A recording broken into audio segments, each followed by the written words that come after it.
Ladies and gentlemen, let me begin with a truth that will jolt you awake. Poverty is not a virtue. Wealth is not a vice. Money, my friends, is a tool, a mighty tool, more powerful than dynamite, more influential than kings, and more commanding than any army ever assembled. It builds empires, feeds nations, and births revolutions, not of violence, but of opportunity. You've been told that money is bad. You've been told that to want it is greedy, and you believed it. Money is often misunderstood.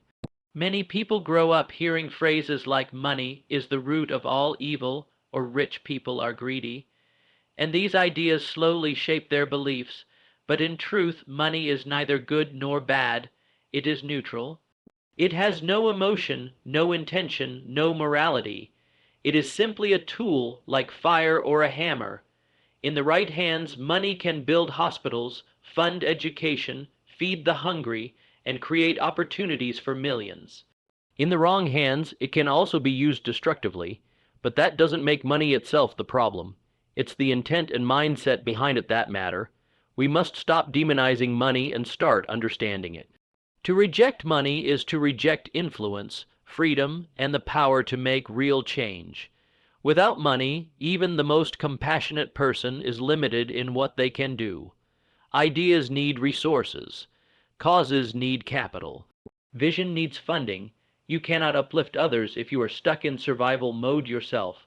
Money, when aligned with purpose, becomes a force of immense good. It empowers you to take care of your loved ones, invest in your growth, and support the causes you believe in.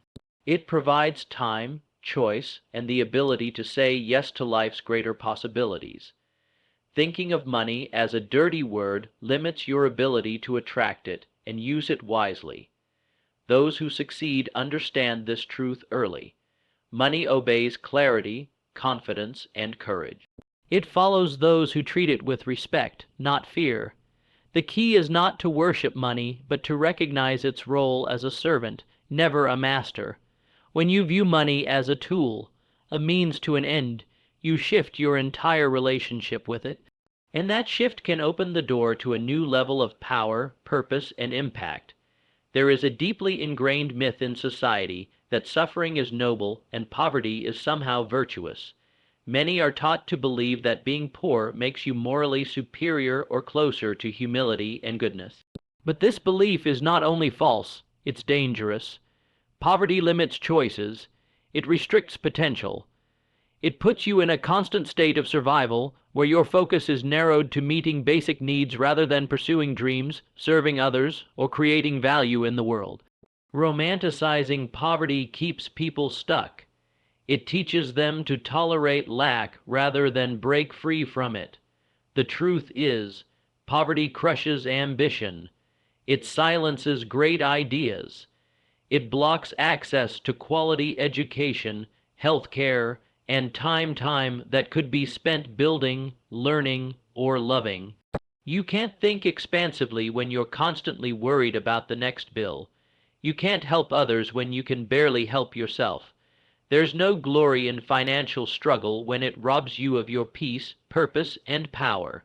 Wealth, on the other hand, is not about greed, it's about freedom. It gives you the ability to say no to what doesn't serve you and yes to what does. It allows you to help your family, support your community, invest in your growth, and influence positive change. And it begins with a shift in mindset, understanding that abundance is not selfish, it is responsible. Choosing to rise out of poverty is not about ego or superiority. It's about stepping into your potential. It's about refusing to let your circumstances define your destiny. Financial empowerment is a moral duty if you intend to be a force for good. You can't pour from an empty cup, and you certainly can't change the world from a place of lack. Let go of the lie that poverty is noble. It's not. It's a trap. Wealth does not come to those who wish for it vaguely or passively. It comes to those who desire it with intensity, with clarity, and with unwavering belief in their right and ability to attain it. A burning desire is the starting point of all achievement, especially financial success. It is not enough to simply want more money. You must be specific in your vision, relentless in your focus, and emotionally connected to your reason why. Desire without purpose is like fire without direction. It burns out or spreads chaotically. But when desire is tied to a definite purpose, it becomes a magnetic force that draws resources, people, and opportunities toward you. The greatest achievers in history did not succeed because they were lucky or born privileged. They succeeded because they made a decision, fixed their minds on a goal, and refused to let go until it was achieved. They did not ask, "Will it happen?" They declared, "It must." Purpose turns your desire into a mission. It fuels persistence when things go wrong and gives you strength when obstacles arise. It becomes the reason you rise early, work late, learn endlessly, and never settle for mediocrity. When your desire is connected to a greater vision, whether it's to provide for your family, create something meaningful, or impact the world, your energy changes. You begin to think differently, act differently, and speak differently, and the world responds to that energy. Money is not random. It flows to those who are certain of what they want and why they want it. If your vision is vague, your results will be too. But if your vision is sharp and backed by desire so strong it becomes obsession, you become unstoppable. Wealth begins when purpose meets desire, and both are followed by determined, consistent action. Your financial reality is a direct reflection of your internal beliefs about money. Long before money appears in your bank account, it must first exist in your mind. This is where wealth truly begins, not in a job, not in a lucky break, but in your thoughts, your expectations, and your self-image. If deep down you believe money is hard to earn, that you're undeserving of success, or that wealth is only for a chosen few, those beliefs will quietly sabotage every opportunity that comes your way. The mind is a powerful magnet. Whatever you hold in your thoughts repeatedly, with emotion and conviction, begins to shape your external world. If you constantly focus on lack, debt, or limitation, you reinforce scarcity. But if you begin to think in terms of possibility, growth, and abundance, you start attracting the conditions and ideas that lead to financial breakthrough. This isn't magic, it's mindset. And mindset drives behavior, decisions, and persistence. Wealthy individuals are not just financially rich, they are mentally rich. They think expansively, they see opportunity where others see risk. They believe in solutions more than problems. Their mindset doesn't stop them, it fuels them. That's the difference. You can give two people the same business, the same resources, even the same advice. One will fail and one will thrive, depending solely on the programming of their mind. The great shift happens when you stop seeing money as something out there and start realizing it begins within you. When you condition your mind for success, visualize your goals daily, and believe without doubt that you are worthy of wealth, you begin to behave like a person who attracts it. Money becomes a byproduct of a powerful internal transformation. Change your mindset, and your bank account will follow. It starts with your thoughts, because they shape everything. Many people approach money with fear, hesitation, or desperation, as if they must beg for it, chase it, or somehow prove they're worthy of it. This mindset places money on a pedestal and positions the individual beneath it, constantly striving, never confident. But wealth is not attracted to desperation, it's attracted to certainty. To truly build financial success, you must shift from a passive, needy relationship with money to one of command and creation. Money responds to clarity, confidence, and purposeful action.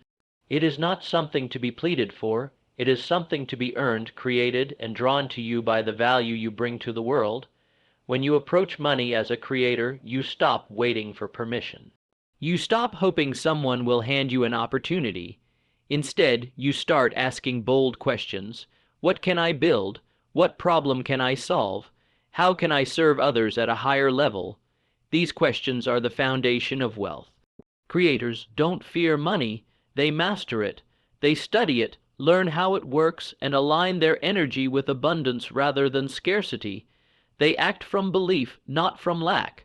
When you decide to take control, money starts working for you instead of you working endlessly for money. This shift in posture, from begging to building, changes how you show up in the world. It affects how you speak, how you negotiate, and how you set your value. Money is not looking for servants, it's looking for leaders. The moment you stop acting like a victim of your finances and start taking full ownership of them, everything begins to change. You are not meant to chase money. You are meant to command it by becoming someone who creates, delivers value, and walks with purpose. Command, don't beg, and watch what happens. Money, when placed in the right hands and guided by clear intention, becomes one of the greatest forces for good in the world. It has the power to elevate lives, support noble causes, and leave a legacy that far outlives the person who earned it. Yet many people resist the idea of wealth, as if having more somehow means taking from others or abandoning virtue. But that belief is misguided. The truth is, when good people have more money, good things happen. Financial freedom is not just a personal luxury, it is a moral responsibility if you want to make an impact. You cannot help the poor if you are one of them. You cannot fund change, support innovation, or uplift your community if you are constantly struggling to meet your own needs. Money expands your reach. It amplifies your ability to serve, to give, to create solutions, and to shape the world around you in meaningful ways. Those who understand this don't pursue money out of greed. They pursue it out of vision. They know that the more they earn, the more they can give. The more they create, the more others benefit. This is the true power of wealth, not just accumulation, but circulation. Not just what you keep, but what you cause to happen because you had the means. When you master money, it becomes your servant, not your master. It works for your mission, not the other way around. The goal is not to hoard wealth, but to steward it, to use it wisely, intentionally, and courageously in service of something greater than yourself. In the hands of a person with purpose, money is not a selfish goal. It's a sacred responsibility. And when you embrace that role fully, you don't just change your life, you change the lives of others.